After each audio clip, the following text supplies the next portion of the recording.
ईश्वर सर्वोपरि विषय चल रहा है।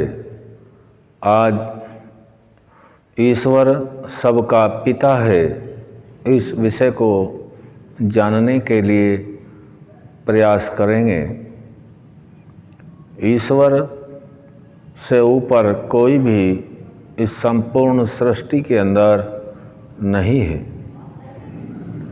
अर्थात वह ईश्वर परमात्मा जिसका मुख्य नाम ओम है, जो अनंत गुण कर्म स्वभाव नामों का वाची है, सर्वोपरि होने के कारण से हम सभी का पिता है।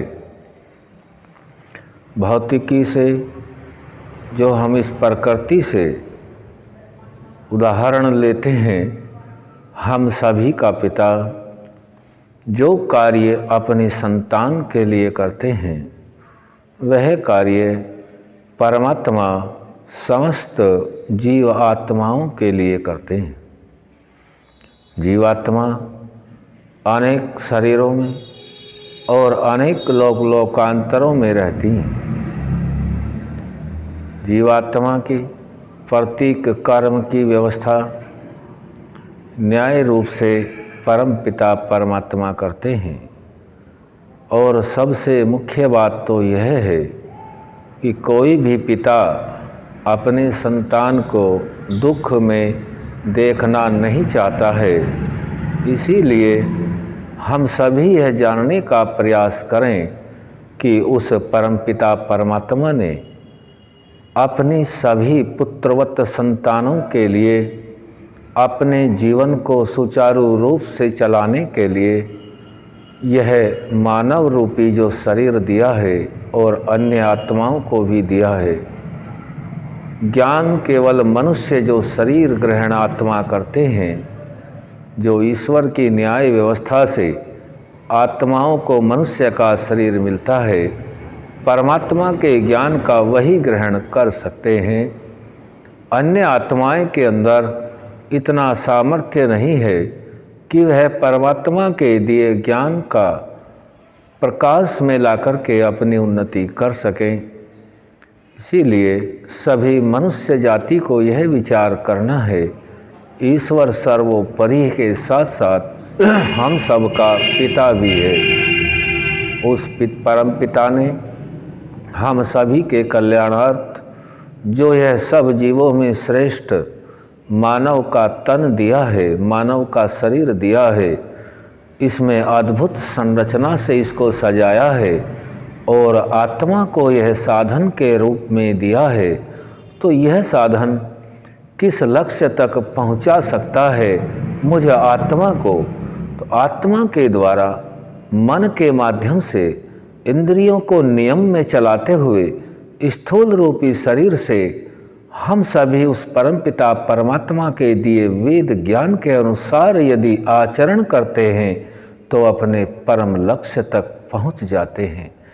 यह सब तो हम सभी आत्माओं के लिए पड़ाव होते हैं। जैसे कोई व्यक्ति बहुत लंबे सफ़र पर चलता है, तो जितना लंबा सफ़र होगा उतने उसको वाहन भी बदलने पड़ेंगे, और जब वो है वाहन बदलेगा उसको आराम भी करना पड़ेगा।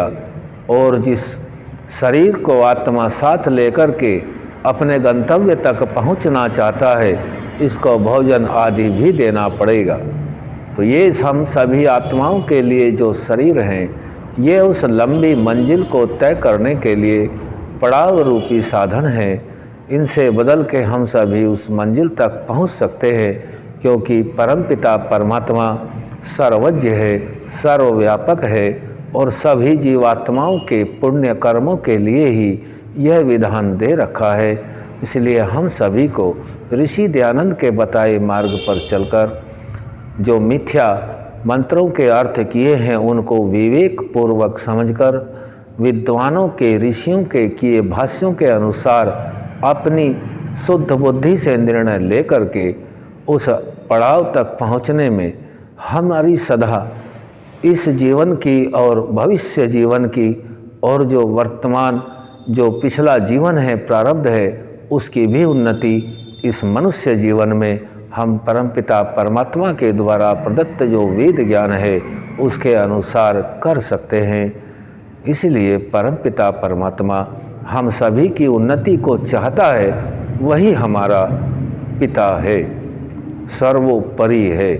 वह पिताओं का भी पिता, संपूर्ण सृष्टि में यदि हम आगे से पीछे तक विचार करते जाएं, जो हमारा पिता उसका भी कोई पिता, उसका भी कोई पिता, इसलिए सर्वोपरि यदि पिता है तो वह सभी पिताओं का भी पिता ईश्वर है, और हम सभी उसको पिता के नाम से भी जानते हैं। ओम शम।